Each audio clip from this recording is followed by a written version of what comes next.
This episode is brought to you by Shopify. Forget the frustration of picking commerce platforms when you switch your business to Shopify, the global commerce platform that supercharges your selling wherever you sell. With Shopify, you'll harness the same intuitive features, trusted apps, and powerful analytics used by the world's leading brands. Sign up today for your $1 per month trial period at shopify.com/tech, all lowercase. That's shopify.com/tech. The Agile brand.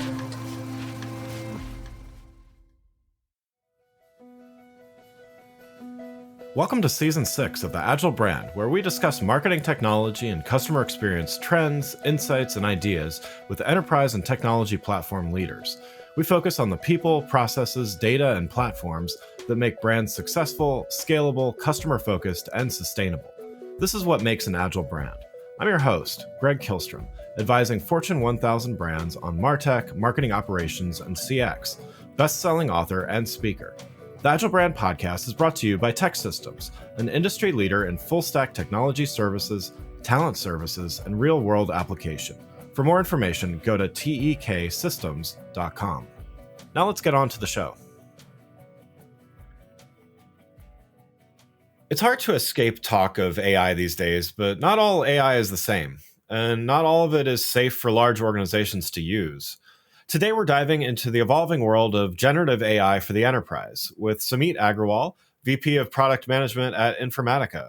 We're going to discuss strategies and considerations for building robust enterprise-grade generative AI applications. Sumeet, welcome to the show. Hey, Greg. Thank you so much for having me.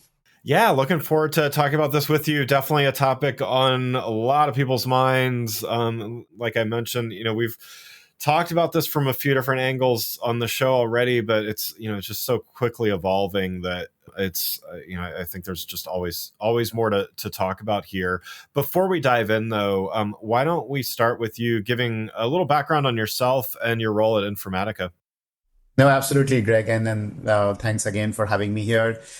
And my name is Sumeet Agrawal. I lead the product management team at Informatica, and I'm responsible for mostly of their AI analytics, iPaaS product lines. I do a lot of work with GenAI, and I have a lot of experience working with enterprises on GenAI. So very excited to join this podcast and share my point of view. Great. Yeah, definitely. You're the right person to be talking about with this topic. So looking forward to it. So why don't we start with just give us an overview of what you're seeing. What's the current state of generative AI in enterprises today?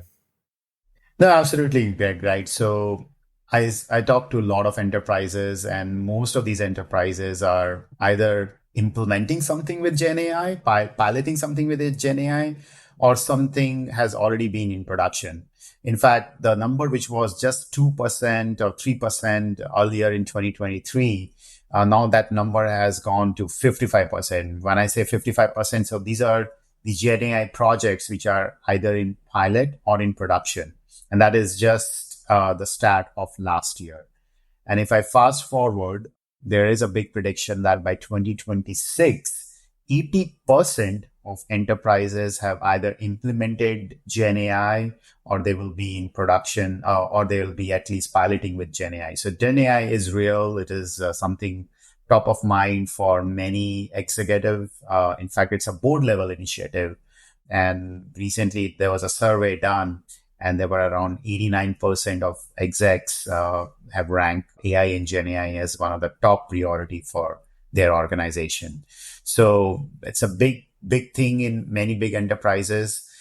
We've also seen enterprises either trying to enhance their existing use case for better productivity with GenAI, and many of them are also exploring new use cases. So it's pretty real. Yeah, 80% adoption. That's pretty prevalent, and it certainly tracks with everything I'm hearing. I know, and I'm sure what others are hearing as well. You wrote a blog post recently that talks about the necessity of moving beyond traditional data science tools. I mean, let's just say pre-ChatGPT, because I know everyone's familiar with that.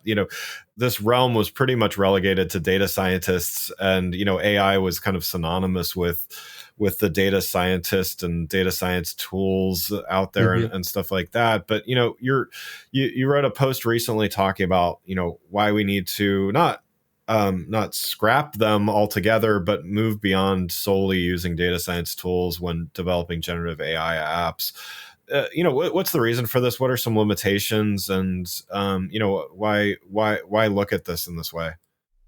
No, that's a great question, Greg. Right. In fact, when I last checked, I saw that there are more than 17,000 Gen AI companies or startups which has come up just since last December of 2023. So you can imagine the kind of innovation and the kind of vendors which are coming into this space. It's changing every day as we speak. It's changing. The new best practices are coming up, and it's extremely hard for enterprises to keep track of what's going on in the market.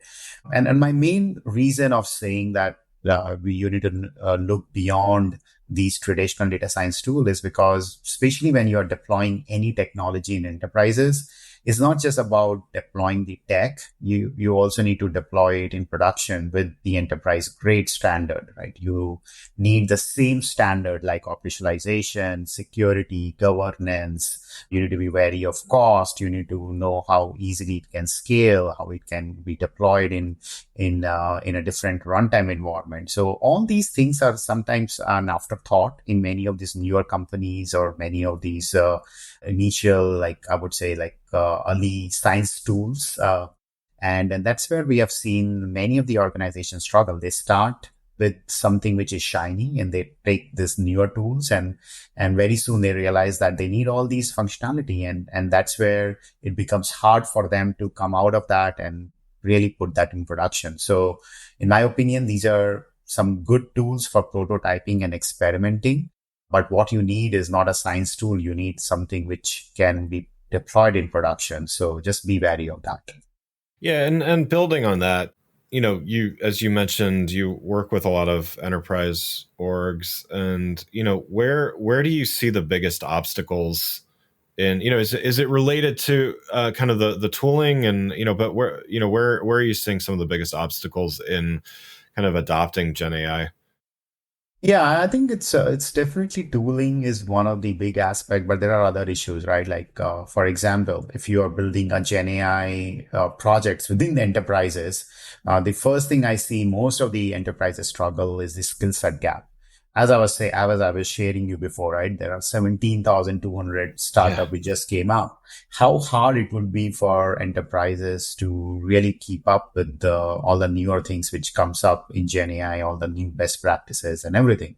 In fact, McKinsey did a survey recently and they found out that there are around 60 to 80% of enterprises find it extremely difficult to hire the right talent for Gen AI. And even if they are able to hire them, it is extremely difficult for them to retain these talent because these talents are rare and they don't tend to stick around. So that's, I would say, is the number one obstacle I see with enterprises is the skill set gap and hiring the right talent. The other big issue I see is the data issue because your Gen AI is as good as the data you are using it for. And here, especially when you're building any Gen AI projects, you're looking at not just the traditional structural data, you're looking at unstructured data, you're looking at data coming from different latency, real-time, batch. And especially for CDOs, having the right data strategy is crucial for Gen AI value. And many of the organizations do struggle to get the right data needed for Gen AI, whether it's getting the access of the data or even to prepare your data for Gen AI is extremely hard. And the third thing I would say is the similar problem we faced, right?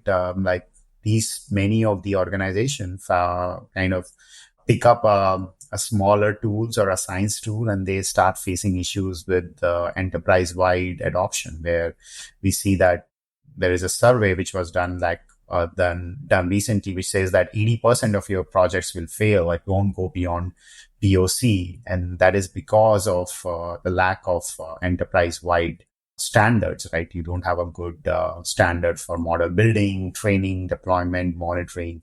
All that is the key reason why you kind of fail the Gen AI project. So these are the three reasons I generally see what companies are struggling with. Yeah, and so what do we do about this then? Are there lessons to be learned? I mean, we've certainly been through plenty of technology disruptions before, like even the beginnings of the internet, and for enterprise, big data, cloud. What can enterprises learn from some of these things? And if so, what are some of the strategies to use to overcome some of these things? Yeah, it's a great question. In fact, I would say that for big enterprises, first of all, you need to start small. I mean, don't have a very large goal where you can't measure that goal. I would say start small, have a very focused goal in your mind with the business outcome in your mind. And you should build a team which is cross-functional team, which can achieve that goal for you easily. And the goal should be such that it is measurable. And especially when you are using GenAI, the other big thing which I missed in the last point is the cost, right? So be wary of the cost of deploying GenAI solutions. Remember, some of these large language models runs on GPUs, and your cloud budget will shoot very soon. So I think be wary of that, and make sure that you show the initial success to your stakeholders, and then go on to the other use cases. So I mean, that's what we have done whenever the new technology came, whether it's big data, cloud. It's always starting small, showing the progress, showing the success to your business, and then moving on to the other big things. As a B2B marketer, you know how noisy the ad space can be. If your message isn't targeted to the right audience, it just disappears into the noise.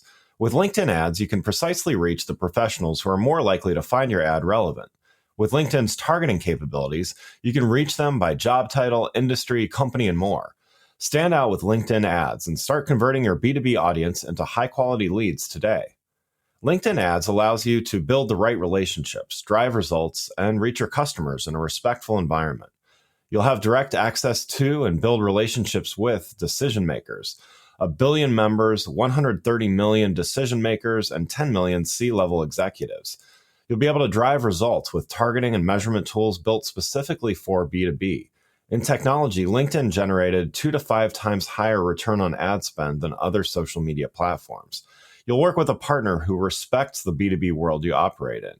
79% of B2B content marketers said LinkedIn produces the best results for paid media. And I know from firsthand experience, LinkedIn is where I go to learn about the latest happenings in my industry, network with peers, and share my own insights.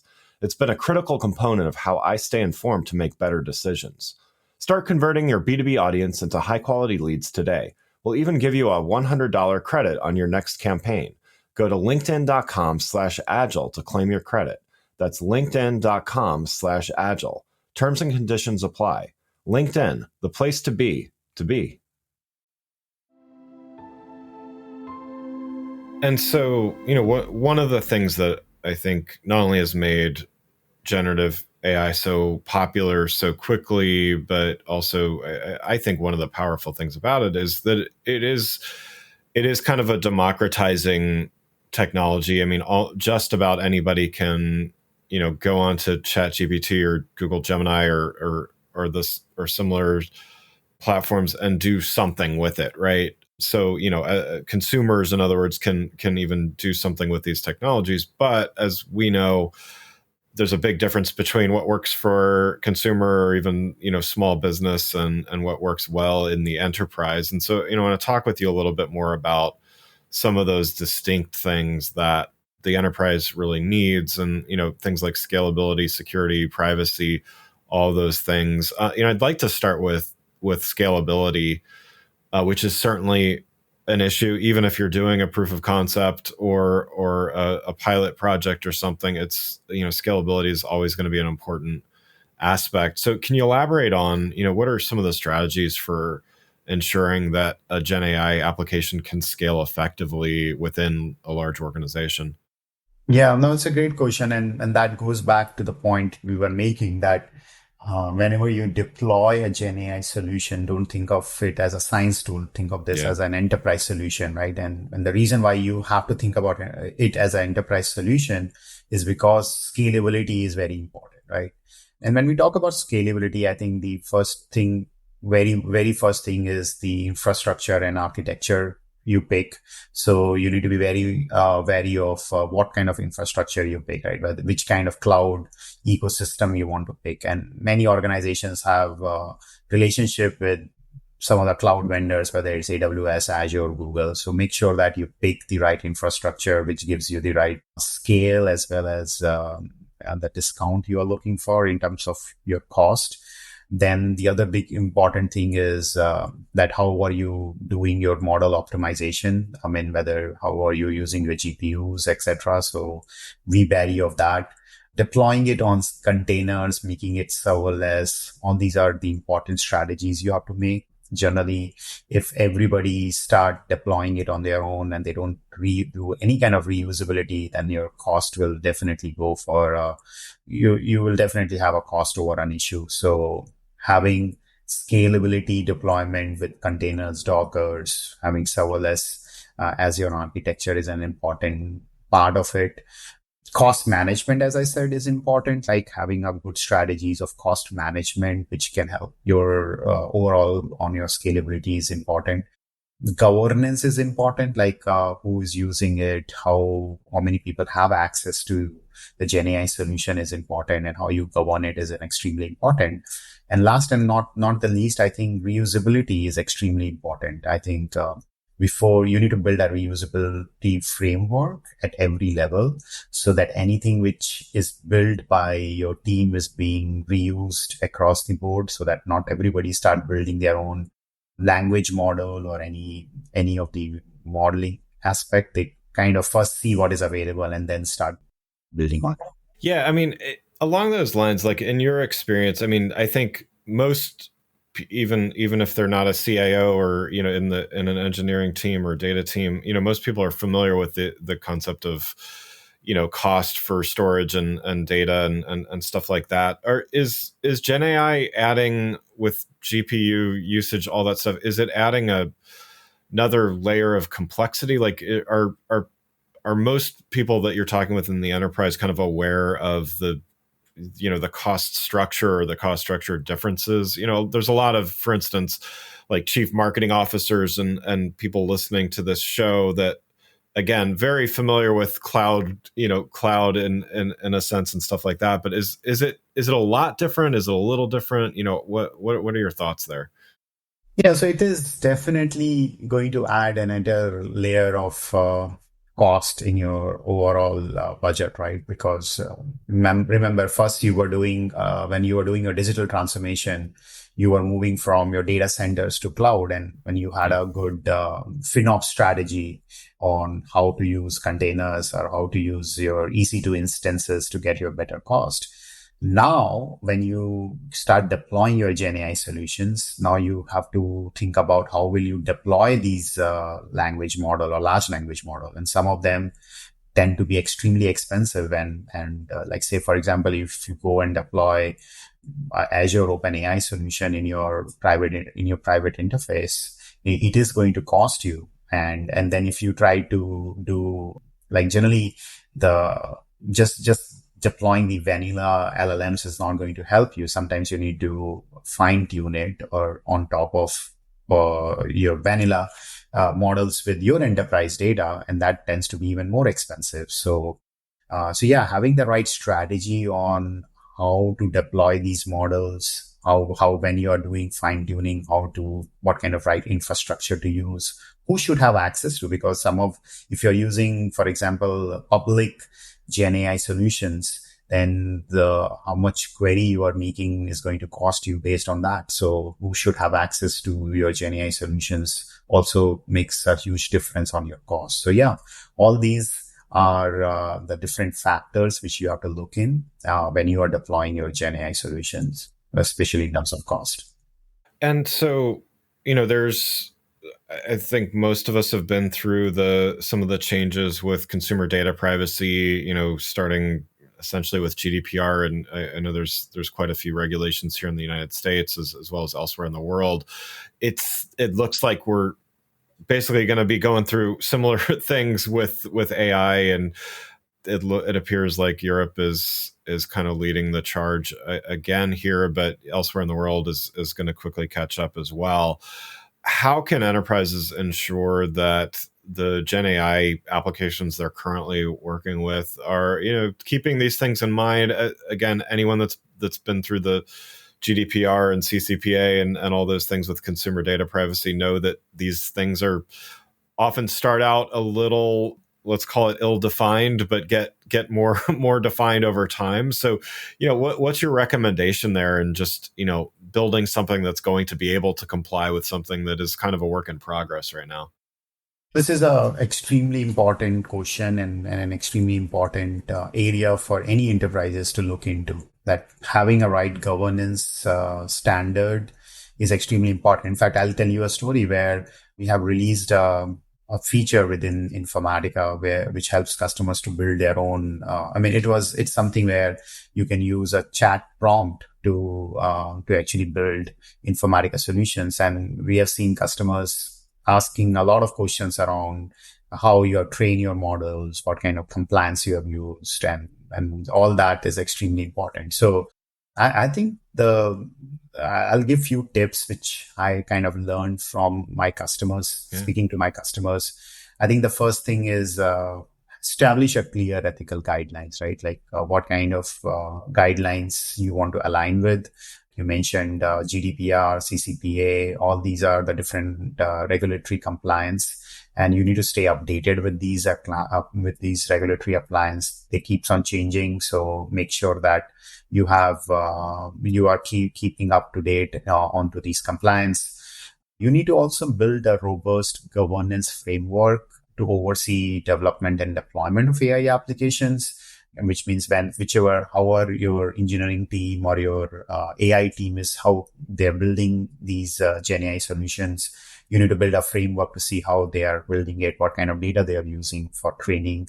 And then you need to adopt bias mitigation strategies, right? You need to detect and mitigate biases in AI models.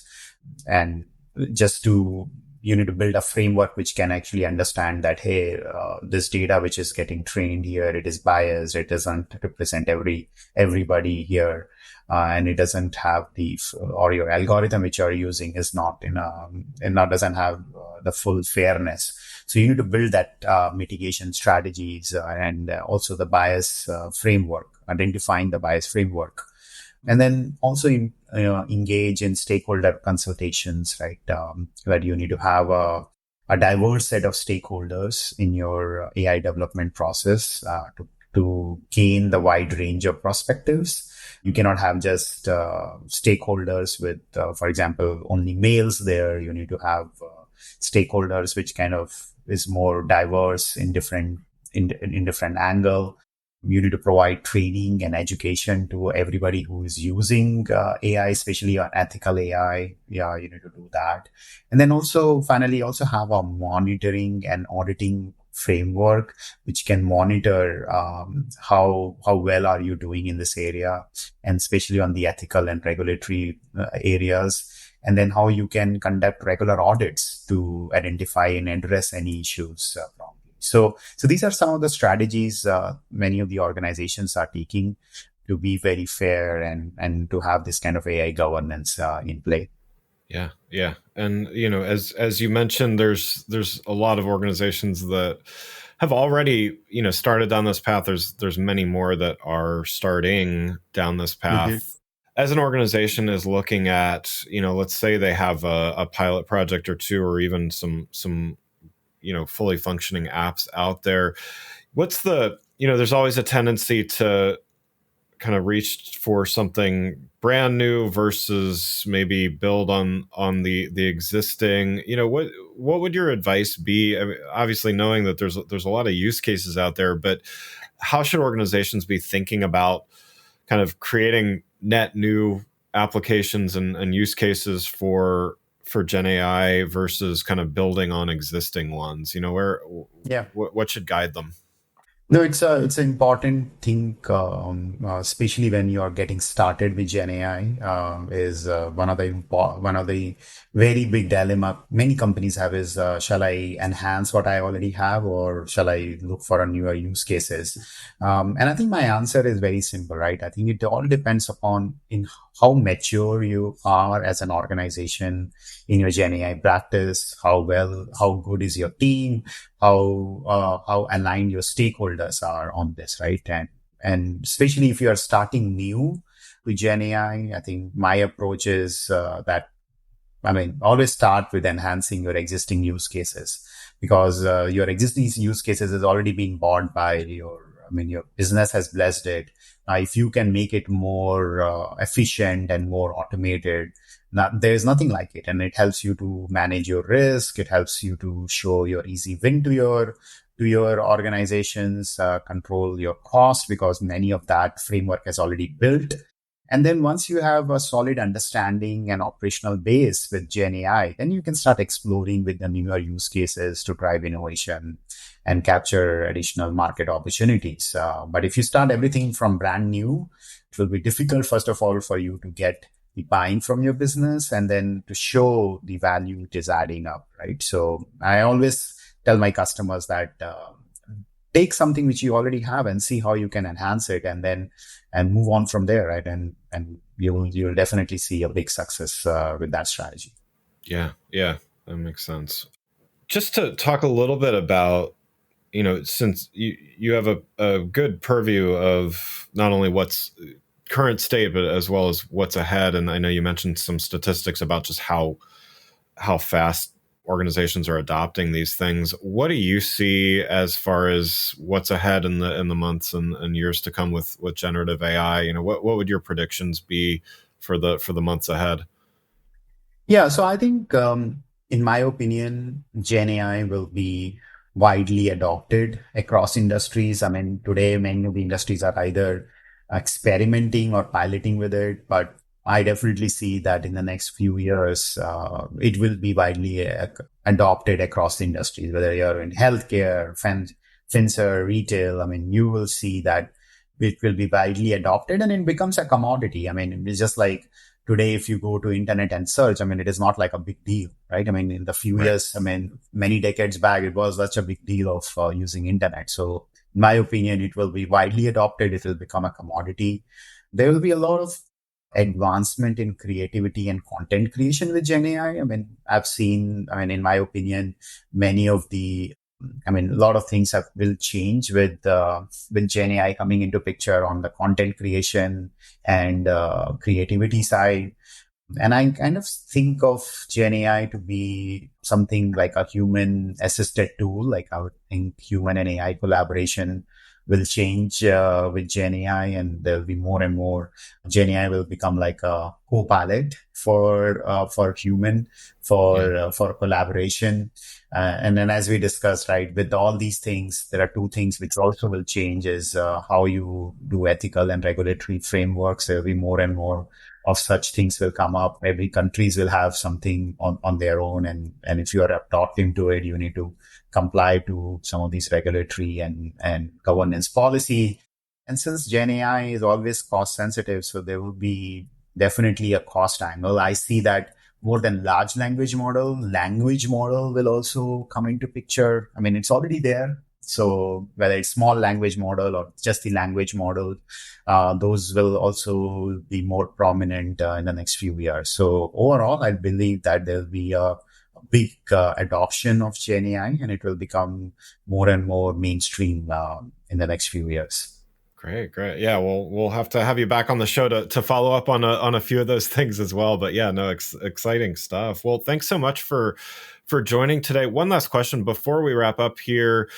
You touched on a lot of great stuff already. So even if it's a point that you've already made so far, what is one step that you'd recommend that an enterprise should take to just focus on the right things with Gen AI? Yeah. So I think the one thing, if one step I would I'll recommend all of you is develop a clear and strategic roadmap for your Gen AI initiative. It's very easy to get distracted with so many things going on.